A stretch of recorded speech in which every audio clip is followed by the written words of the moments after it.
I would love to thank David Joseph Moody and Ian Poe for being patrons of this podcast.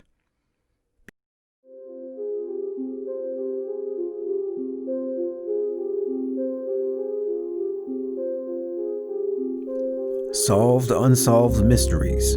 Update 1.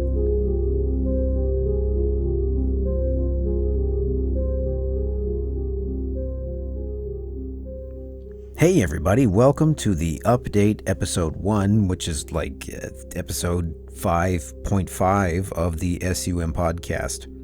In this episode, we'll start taking a look back at the first 5 episodes I finished in the 3 years since I started doing this, 4 years, and update and expand on some topics we already discussed.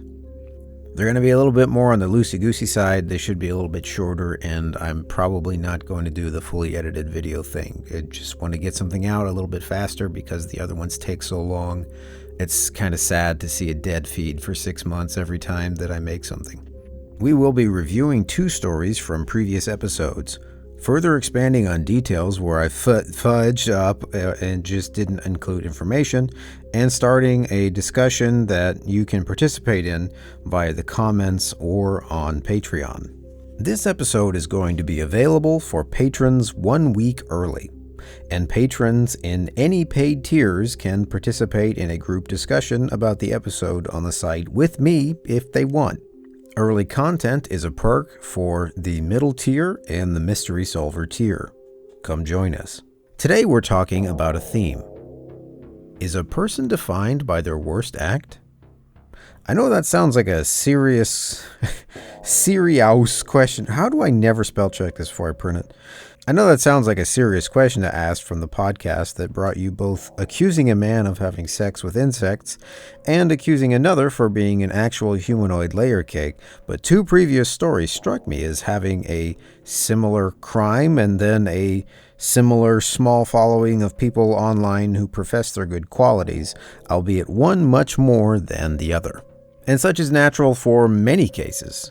You go online and they will always have someone who doesn't believe they committed the crime, or even people who believe the crime was committed justly and they should not be punished for it. Before we get into it, I want to talk about tone a little bit. Nobody said anything to me about it. I just want to have a talk real quick. I think about this a lot. Hold on. I can't forget that I'm supposed to drink a beer for some reason in all these episodes. Premium Ebisu. Oh, man, that stuff's so good. I think about tone a lot in my podcast work here. Am I actually being too disrespectful of these real crime stories by making 5th grader jokes and photoshopping people's heads onto internet memes? Some people will say yes, some people will say no, some people don't care.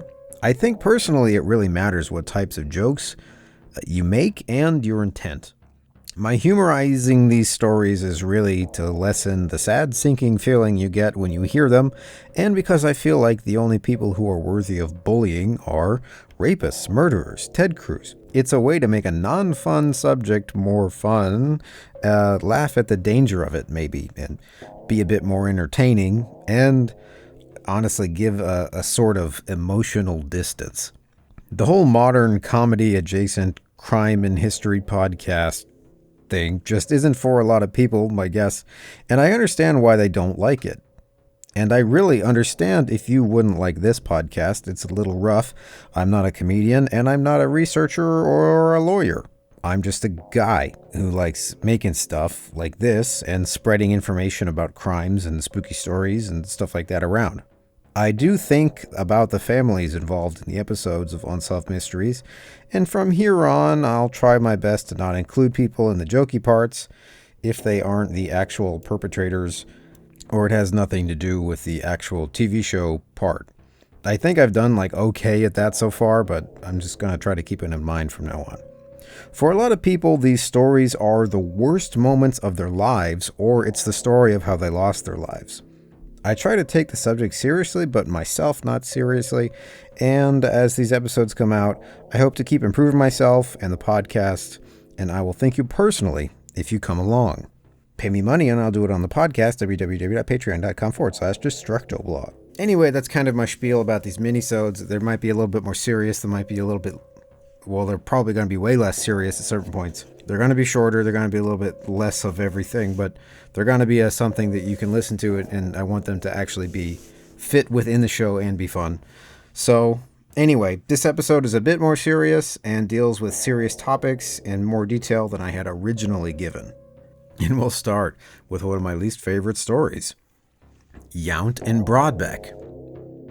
I've cooled off a little bit on my deep, uncontrollable hatred for thinking about these two, and took another look around at some stuff I could have included in my 2 episodes, where I briefly go over their story. Anyway, there were apparently a group of people who actually thought of Jon Yount as a changed person, and advocated for his release, or at least for a possible parole or lighter sentence, based on all the apparently great things he did all the time since murdering a young girl and breaking out of prison and stealing a dude's wife that one time.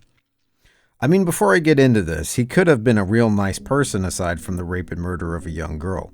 Like, if he hadn't raped and murdered a young girl, he would probably have been a pretty okay guy. But there was that problem, that small issue where he raped and murdered a girl. Found on the site prisonersofthecensus.org, a blog post in memoriam of Jon Yount. Remember, okay, sidebar again. Let's go back. Yount committed suicide in prison at the age of 74 in 2012. I didn't really go into what he did with his life that much in the episode because at the time, I just didn't give a shit. I had sat through a lot of reading about what he did and how it affected those around him, how he walked away from prison, how he conned a woman to leave her husband and join him, and how he was finally brought back behind bars. Again, I know I just repeated it a bunch of times, but he raped an 18-year-old girl, allegedly. Part of that is we'll talk about it. A girl who he taught in his math class, a girl he was an authority figure to, and then he beat her over the head with a wrench, and then he cut her throat. Later, once the police found her body, he would eventually confess. He was 27 years old when he did that. So, after researching that story and reading the details of it for hours, I just chucked a lot of the personal stuff about him because the story shouldn't be about him. But after reviewing some of this stuff, it does ask interesting questions that I'm not qualified to answer, but maybe you leave a comment or something and maybe we can discuss it together and have like a communication thing. Okay, sorry. Prisonersofthecensus.org has a memorial page of Jon Yount. The author is Peter Wagner, who apparently had correspondence with Jon Yount. On that page, under a heading called, quote, "The Offense and the Trials," there is a paragraph that irks me somewhat, and I'm curious how other people feel about it. I'll read it directly from the site, which will be cited in text. Wherever you're listening, you can go to the description box. Jon Yount committed a horrible murder in 1966 when he was 27 years old. In a few moments, a young woman's life ended forever, and in the eyes of the state of Pennsylvania, those moments were to define the rest of Jon's life. He rejected the state's view and spent the rest of his life showing to himself and those who were watching that he was much better than his worst act. What Jon Yount actually did with his life after he was recaptured, I'll get into in a moment, but this statement really seems to gloss over the severity of the crime he committed, and in my opinion, softens the murder and rape of a young girl by reinforcing it was A, a long time ago, B, he was 27, I don't know what, he's an adult, so C, it was a single moment in time, it was a few moments, when Yount seemingly never behaved this way before or after. Okay then. The author continues to state that, quote, Jon's first conviction was thrown out because the police had violated his constitutional rights. And then in parentheses, the Supreme Court's landmark Miranda case protecting defendants from unconstitutional interrogation techniques came down after his arrest. At his second trial, 77% of the jury pool in the small rural community was familiar with the case and had already formed an opinion against him. Worse, 8 out of the 14 jurors stated their bias and were kept on the jury anyway. The judge refused to move the trial. All right, okay. So, this murder happened in a small community in rural Pennsylvania. I feel like I pronounced all those words weird. Between an algebra teacher and a student. Finding a jury pool that doesn't know about the crime would be difficult to do, and finding one without a previous bias would be even harder. Should they have put forth extra effort to form a jury with no bias? Of course, the author is correct there. Absolutely. He mentions that the first conviction was thrown out because the police violated his constitutional rights, but doesn't explain what happened. Weirdly, the exact court opinions he said he reread make it pretty clear. www.courtlistener.com provides me with an easy-to-find court opinion, thank you. 1969's Commonwealth v. Yount, argued in March of that same year, gives a very detailed summary of the original case at hand.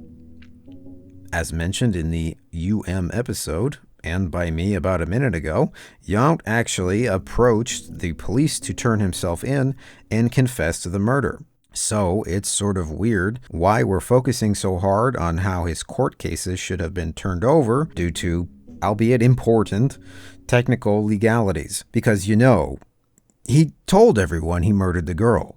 From the court opinion, quote, early on the morning of April 29th, 1966, appellant, a teacher at the high school which the deceased attended, appeared at the state police substation in Dubois, Pennsylvania, and stated that, quote, I am the man you are looking for.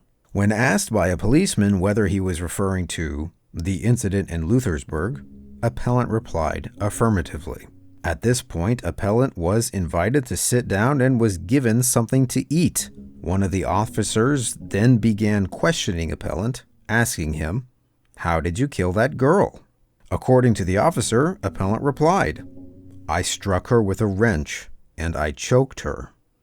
The officer here gave appellant warnings which the Commonwealth concedes did not include appellant's right to free counsel if he could not afford his own attorney. The conference recommenced and appellant gave his first confession. Later, appellant was questioned by the district attorney, who again failed to tell appellant of his right to free counsel, and appellant gave another confession. So, here, what we are now debating seemingly is Yount actually a bad person if his whole life was peaches and creme aside from murdering a young girl with a wrench and cutting her throat? And should he be in jail for the rest of his life if he was not told he had a right to free legal counsel while he was eating a McDouble and explaining why he murdered a girl? I feel like that was a statement that became a question. I completely agree that it seems suspicious if you look at the letter of the law that was violated in Yount's case. But, we aren't discussing whether or not a man committed a crime. We know he committed the crime. We're debating about whether or not the confession should be admissible as evidence in court, no? And if so, why are we pretending like he's a real nice guy because the cops and the DA fucked up the whole free lawyer thing? And how the fuck did we end up on this website called prisonersofthecensus.org? Because Yount actually became a lawyer in prison. He dedicated his life inside to writing, researching, and trying his best to effect positive change for prison reform and legislative districting. A big issue at the time, an issue he actually sort of blew the whistle on, was how the census counted prisoners in a district as regular-ass populace and didn't account for the fact that they were forced to live there. Therefore, district spending, voting, and a slew of other tax-related and voting power-related issues came forth. They were basically being counted as regular citizens, but couldn't vote, couldn't choose to move, obviously, and their inclusion fucked up a lot of shit, but ultimately didn't cause that big of a problem for federal funds once it was thoroughly researched after the fact, I guess, according to the author. But this issue of miscounting or intentionally counting prisoners as regular voting citizens caused a huge issue with gerrymandering voting districts. Later on, in the early 2010s, Yount worked hard to get the census to change how it publishes its data, which then changed how voting districts may be drawn for different political parties, which has a huge, huge impact on how elections in America are won. But upon this discovery, others also discovered that Yount had already been writing incredibly detailed theses on such subjects for some time. Yount was very smart. He seemed to really care about the injustices within the prison system and worked very hard to see that they were noticed and rectified. A lot of the links are dead now, but prisonpolicy.org has some archived writings he did about government, prison policy, and politics, as well as some somewhat favorable news articles about him and his life story. I also love to just show the photo of him they have on there, but its copyright is clearly stated underneath it, and I'm pretty certain I can't just reproduce it, so I'll add a link to this archive wherever you're listening or watching. In the photo, he'd be adorable if he wasn't a convicted killer. Anyway, back to prisonersofthecensus.org, my favorite website. Yount filed lawsuits and helped organize in several big court cases, such as Mixon v. Commonwealth, which basically was about how Pennsylvania didn't want anyone in prison, or Pepple, not people, Jesus Christ.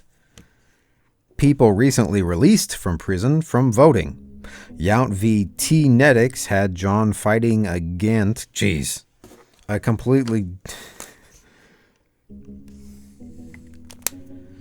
Yount v. T-Netics had Jon fighting against a completely ridiculous prison monopoly where this terribly named phone company would charge ridiculous phone call rates to prisoners who were banned from using regular utility phone services. They basically made the prices as high as possible and then gave the prison kickbacks for allowing the services to continue, which seems pretty insanely illegal, and to add further insult to serious injury, the system was horribly unreliable and would disconnect people for no reason, requiring them to pay for a new call again. Yount successfully got T-Netics to refund a lot of the bullshit fees, but in return, the prison system got pissed and had him transferred far away from friends and family for making trouble. He also campaigned against the use of non-prison addresses for voting registration for long-timers and a variety of other political issues, most recently the issue of parole boards and the entire point of parole. Being a prison lawyer in prison, he basically became an expert on how parole boards worked. And in his opinion, they often don't really provide a valid point or service. The point of a parole board is to determine if you are rehabilitated enough to rejoin society, have paid your debt, and to provide a roadmap to rejoin the rest of us outside of what are probably very stinky and poorly painted, booger-smeared walls. The parole board became more about artificially creating exacting hoops for people to jump through perfectly and focused much more on the original criminal act rather than whether the person has changed or would commit a crime again. Additionally, he was featured in the 1996 book Doing Life: Reflections of Men and Women Serving Life Sentences. Actually, where the adorable photo of him comes from. I tried to get the book, but the delivery time to Japan was really long for some reason. But the author of this article reproduces a quote from Jon from the book, which I will reproduce again for you now in audio. Technology. When something happens, I can't go in, close the door, turn on the television, and ignore it like some people do. Me, I have to confront. If I don't like something, I have to deal with it. If it's filing a complaint, if it's filing a brief in court, if it's trying to change something within the prison system, when there's something that bothers me, that's the way I deal with things. All of this information from prisonersofthecensus.org on a blog post written by Peter Wagner in 2012. Before I bloviate further with any of my own personal observations or opinions, I'd like to read one more bit from another positive article written about Yount after his death. From a website called dissentmagazine.org, authors James Kilgore and Teresa Barnes, June 6, 2012. The title is Jon Yount, A Man Transformed. So, again, the beginning of this particular article does what the previous one did, where it sort of fits Pamela Sue Reimer's entire life and death into like 3 sentences or so, and then talks about how Yount was an anti-racist, intellectual, freedom-loving, criminal justice reforming guy who killed a girl once or something that's not important. We're talking about change. Change? Change. A Kafkaesque change into a prison lawyer, bug man. Quote from Jon Yount. If you just sit around all the time and try to find out what's wrong with yourself, instead of looking for positive things that you bring to this world, you end up being a much lesser individual than you are capable of, and less than society wants you to be. This is what Jon Yount said of his transformation into being a lawyer and criminal reformer person in prison, and a bug. And I gotta say, he's right. I'm gonna say things about this later that make it funny and then mean and then serious. I'm setting up for that. This article does make mention of the show Unsolved Mysteries, and the way it is framed is a tad strange to me. Firstly, the authors mention that, quote, when he first entered prison, the average term for a person doing life for first-degree murder was 12 years. In 1986, after he had spent nearly 2 decades behind bars as a model citizen, he became frustrated by repeated denials of his requests for sentence commutation. So, this is his reasoning for leaving the prison yard and running away with Diane Broadbeck from the episode, thus running from the law, thus she's reported missing, thus the episode of Unsolved Mysteries happens. And I apologize again for using such long quotes here, but cutting out anything removes the subtext I'm trying to talk about here, so it's kind of important. So here's a bit more. Quote, for 2.5 years, using the name Jim Forsgren, Yount lived in Idaho, where he and Diane established themselves as caring and responsible citizens of the community. However, when his case appeared on the network TV series Unsolved Mysteries, a neighbor turned them in. Though his Idaho landlord and other neighbors assured the courts they would provide Yount with housing and welcome him back to their community, the authorities refused to commute his life sentence. Yount was to be stuck inside forever. Okay, can we chill a little bit here? Are we just trying to tell this from his perspective, or are we taking his perspective? The Cliff's Notes version of the story here is that this guy who married a girl or whatever went to prison. He stayed in prison for 20 years. He had a life sentence. Then he starts writing letters to a married lady. Married lady disappears, and girl killer guy disappears. That's what their traitor neighbors knew. That's what the public knew. So why are we acting like we're so surprised he wasn't getting a sentence commutation? And then when he was recaptured after escaping prison, we're like, oh my goodness, he's never getting out now. He was to be stuck inside forever. It's just like the subtle softening of everything here is irritating to me. I'm not trying to assassinate the character or call out the authors of this piece here, but it seems like there are so many of these articles that only want to focus on the positives of this man and his honestly pretty amazing story of becoming a lawyer and trying to better himself and others in the prison system. But can we not pretend like he isn't in prison in the first place for some really horrible shit and then fucking escaped prison and went on the run? If you think I'm being a little harsh, here is how the article ends. Quote, but Yount's lifer colleagues were central to his transformation from a conservative, small-town, white teacher into an anti-racist intellectual with a powerful critique of the system of mass incarceration and a nuanced understanding of national and world politics. Further, there are good ways to honor the memory of Jon Yount, a man who should be remembered. This system hounded Yount to his death, rather than recognizing and rewarding him for his contributions to advancing the human rights of the colleagues and comrades from whom he drew his strength. We are now fully forgetting the girl killer thing. Okay, so I've waited until the end here to talk about the thing that always really bothered me about this story. I mean, everything bothered me about it, but reportedly, from what Yount said, the interaction with Pamela Reimer went bad after he picked her up in his car that fateful day. Remember, he was her math teacher. They knew each other. He had made some comment or joke he didn't specify that she took offense to and tried to get out of his car. And she threatened to tell other people what he said and basically fuck up his reputation. And then he loses his temper. There's a struggle. He kills her. He's admitted to this. He told people this is what happened several times. So, the rape part of this case was based on inferences Yount made in the original confession, but he never would outright say he raped the girl. He would later actually deny making any sexual advances at all. The rape part of the story was actually dropped from the second trial mentioned earlier that was necessary because nobody told him about, freelawyers.com or something. So this part of the story was seemingly removed from the retrial.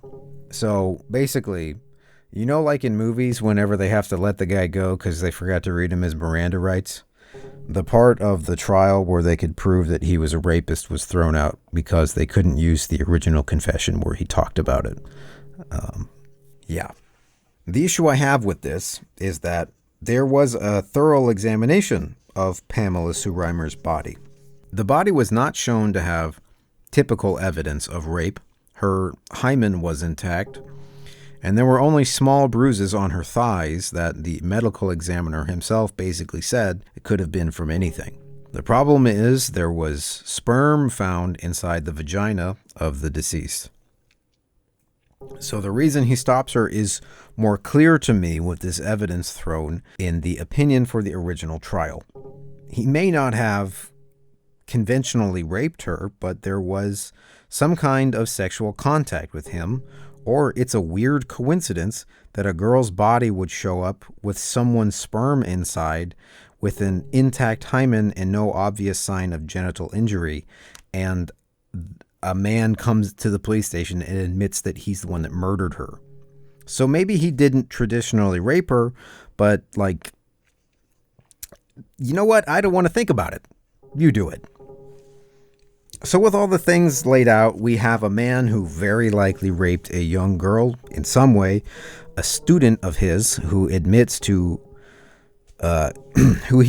murdering in a brutal scene which the court opinion depicted a young girl covered in blood, with blood pooled in her lungs and several severe head injuries, who then confesses to the murder part, then fights with the court over technicalities to remove the rape charges, who then becomes a model prisoner in order to court sentence commutation, who then believes no commutation will happen, and then begins writing correspondence with a woman who has just enough access and means to help him break out of prison, which will be easy because his good behavior has earned him outdoor partially supervised work he easily stalks off from and runs away with a woman to live on the outside for 2.5 years as Frank Frankson or some dumb bullshit, who is caught because a concerned neighbor who was concerned for the right fucking reasons called the show and reported an escaped convict then sending that convict back in prison, sealing their fate for sure this time, who then wants to change and become a good person who affects positive change in others and who helps people to get cheaper phones and helps people to vote and shit after years of trying to get his sentence reduced or commuted or whatever the fuck, kills himself at age 74, and then a lot of people write nice articles about how he was such an amazing and cool dude. Wow, neat. Woo, okay. Look. What he did for prison reform was actually good. I'm not a fucking asshole. Well, maybe. He did seem like a caring person. I don't know. He even seemed like a good neighbor, by all reports he was. And I even understand why people look on his story fondly and commend his efforts to make positive change in the world. But we can't forget what he did to set this chain of events forward. Is one man only as good as his worst moment or his worst few moments? As one of the authors put it, I'm not sure. It depends. But was it one moment or a few moments to see Pamela on the road, to stop, to offer her a ride, to initiate contact with her that she was uncomfortable with, to take her somewhere nobody would find her, to strangle her, to strike her, possibly rape her in some way, cut her throat, and watch her choke to death on her own blood, the actual coroner stated cause of death.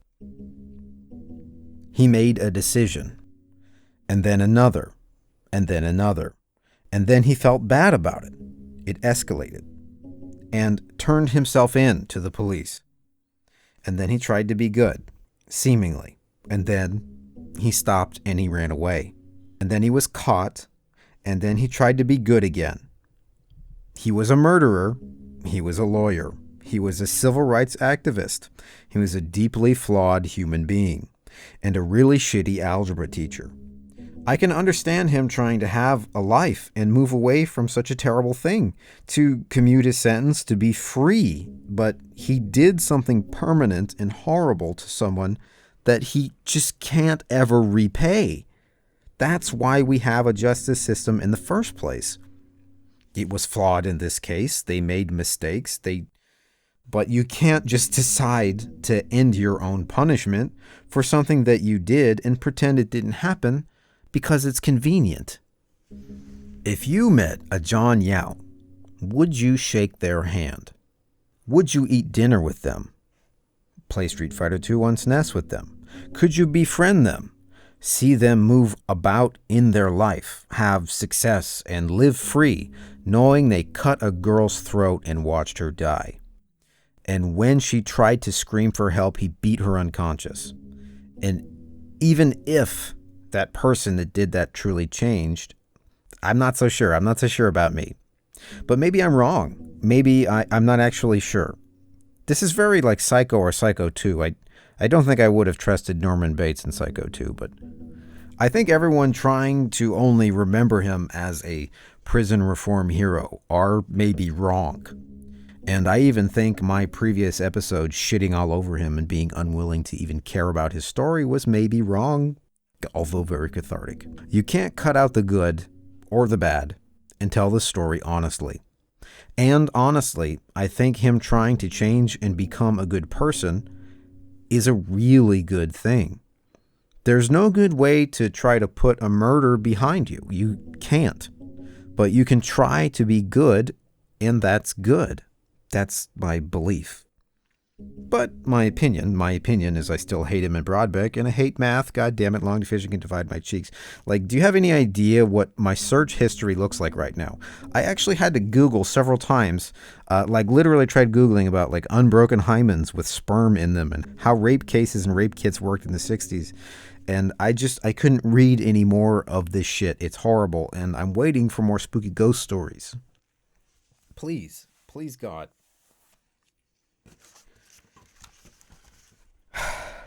Sources: law.justia.com/cases/Pennsylvania/Supreme Court /1974/455 PA 30308.html www.corelistener.com/opinion 1958453 /Commonwealth-v-yount/ www.scentmagazine.org, online_articles / Jon Yount, a man transformed. He's a cunt in disguise. www.prisonersofthecensus.org / news / 2012 / 05 / 22 Jon E. Yount. www.prisonpolicy.org / scans / Yount.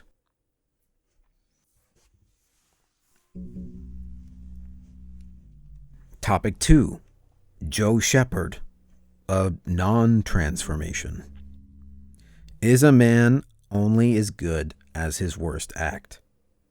Just for a refresher, Joe Shepard is the guy that murdered a 15-year-old girl named Roxanne because she didn't want to have sex with him, and he was a tiny penis fuckface. Sorry, I'll be good.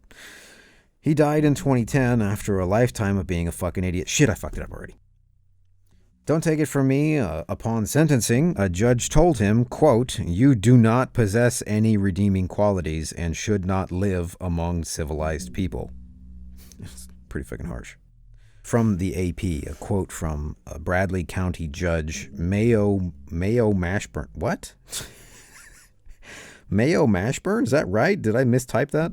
What a name. Upon his sentencing after being caught after escaping authorities. Man, we're already fucking off the rails. Okay, so back when I did this episode, I didn't add like pictures of a lot of the people profiled in the episodes. I just wanted to make note on YouTube or wherever you can see or hear this, that this photo, either linked in the description or on screen, is what Joe Shepard looked like. He doesn't get a big, long thing about, can a man truly change his ways? Because as far as I could tell, he was a stupid asshole his whole life. And this is one of the most embarrassing mugshots I've ever seen in my life, with that chin beard. He looks like a black and white, upside down Tintin. God damn it, I hate it. Okay, sure. He was a man. He was a real person. He apparently had a lot of kids and grandkids. That's sad, and I'm sorry for saying he was a fuckface and I hate his beard, but it's true. And he murdered a child. 2. Man, so many people told me my excessive swearing is unprofessional. I'm sorry. Apparently he had a very low IQ, like 88 or 90 or something close to my own. And he had a quote, rough childhood, but I don't know what that entails exactly. It was implied that maybe he was beaten up bad enough that it gave him a low IQ, but it wasn't specific. Who we are is, of course, a combination of predestination and environment. Sure, okay. I don't even need to say that. My point here is that I've actually seen friends and family commenting online saying Joe didn't do the crimes and that he was actually a good person, he was a good dad, he was a good this or that. But let's remind ourselves that there were 2 dead young teenage girls with the same MO. The first girl was Kathy Clowers, age 16. She was found in a shallow grave. One pant leg covering her face or upper body, the reports vary, but the pant leg was wrapped around her in a deliberate way before burial. Joe Shepard denied killing her, assaulting her, and burying her, but he knew details of her disappearance and the exact location where she was buried. And he was the person who led police to her location. She disappeared in 1976 when Joe was 21 years old. Reportedly, according to a court opinion summarizing the case where he appealed his conviction in the early 90s, court testimony was heard that Clowers was in the special education program and that she had, quote, the mental capabilities of a much younger person. Furthermore, the condition of her body was something I really glossed over in the original episode, and thankfully that information was given via the court opinion to give further context of the situation, and both to why I'm sure Joe was a murderer and why I feel pretty okay in calling him childish names. From State v. Shepard, quote, Dr. Bass testified that the grave had been dug and a jean jacket placed at the bottom. A leg of a pair of blue jeans was on the ground and folded over the skull, covering it, with the remainder of the pants covering the torso. The pants were unzipped with the zipper corroded open. The bra had been removed and was over the left arm. The panties had been removed and were placed in the grave in the area of the knees. The only clothing remaining on the body was a red shirt. The second girl, Roxanne Woodson, age 15, was buried right in his parents' yard. He was the last person seen with her on the night by several witnesses. I don't want to keep repeating myself. Like with Clowers, there were friends, partying, drugs, and she went missing. Her body, too, was left with clothing missing from her body, with her pants covering the torso, and one pant leg wrapped around the head. According to the same appeal opinion, there was a lot of testimony about his contact with the girls and other women he reportedly raped, who testified against his character at trial. By the way, the full caseload at the time for Joe Shepard was 1976, the murder of Kathy Clowers. 1977, Joe Shepard was charged with the rape of 2 other women. 1978, charged with aggravated assault on 2 law enforcement officers. 1978, kidnapping and rape of 2 different women. His be an asshole, get an asshole free punch card was full. That joke almost made no sense, but I was like picturing getting a free Subway sandwich while I read it. His ex-girlfriend named Peggy Raper Stanley, who, by the way, killed her own abusive father at age 15, which is a detail for some reason, had 2 children with Joe before they broke up in 1978. So he would have been 23 at the time. 1978, which, by the way, was the year Roxanne was killed.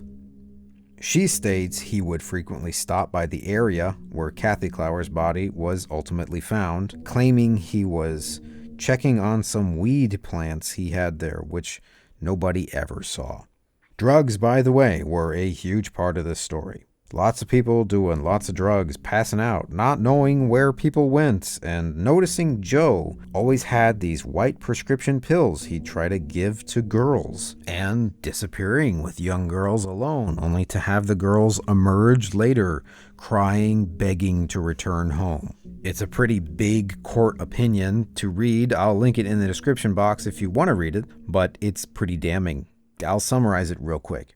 The implication based on testimony is that he liked to drug young girls with these, quote, nerve pills he got, and there are several rumors about he and other young men drugging girls or drugging a girl and thinking she was dead, so they buried her, or it was just him and nobody else. But because Clowers' body wasn't found until much later, it was impossible to determine if she died of an overdose or anything like that.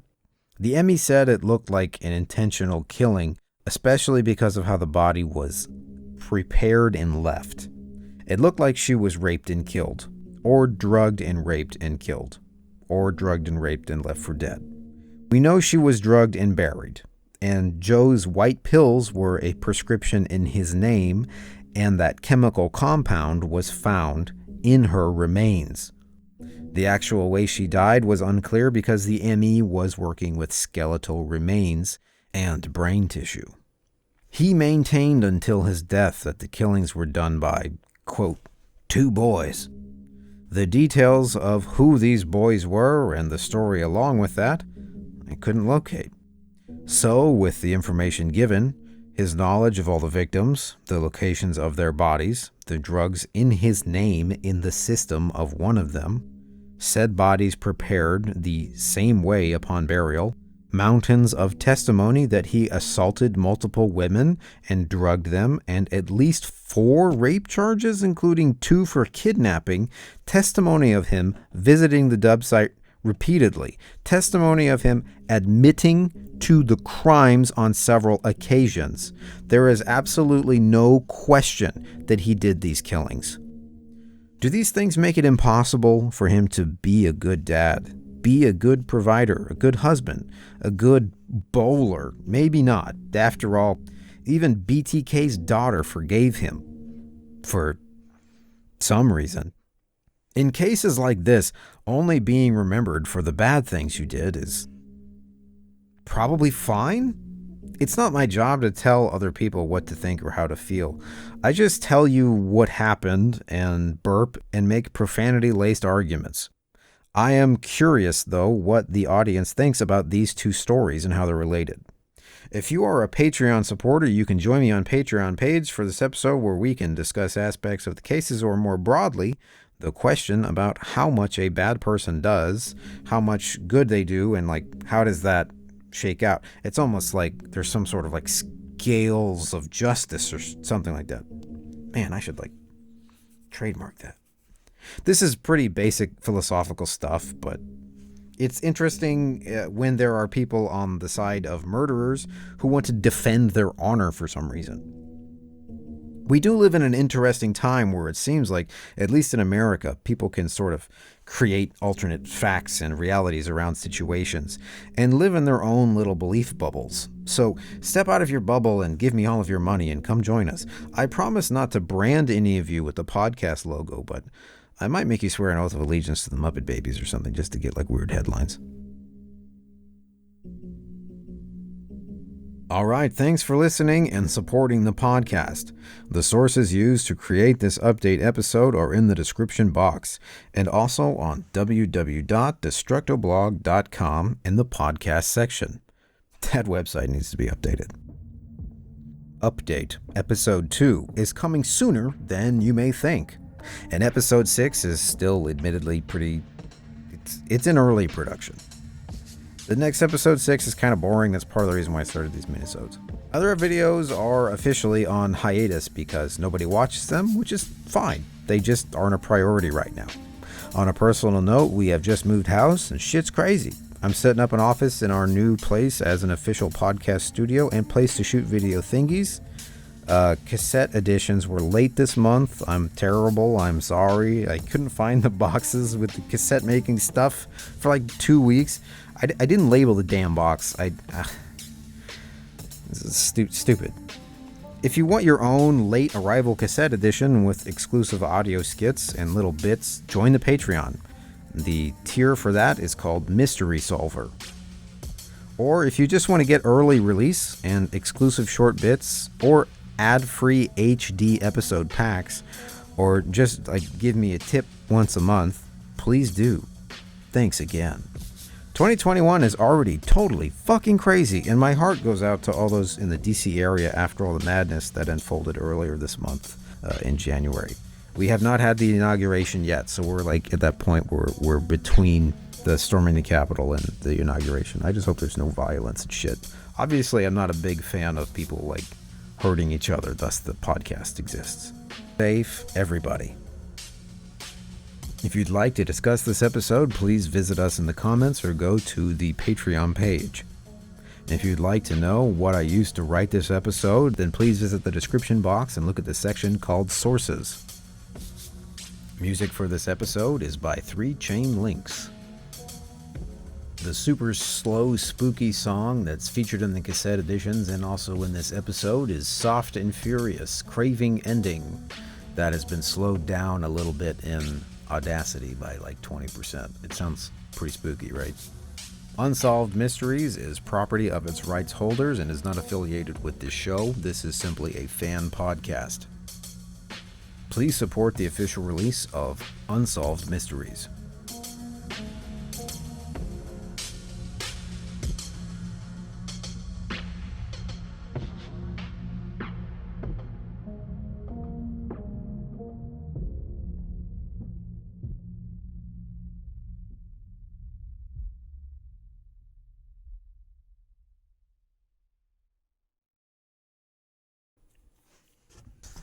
Ooh, let me see that booty.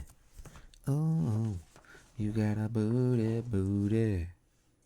Oh, yeah. We all got a booty. Booty. Booty, booty, booty, booty, booty, booty.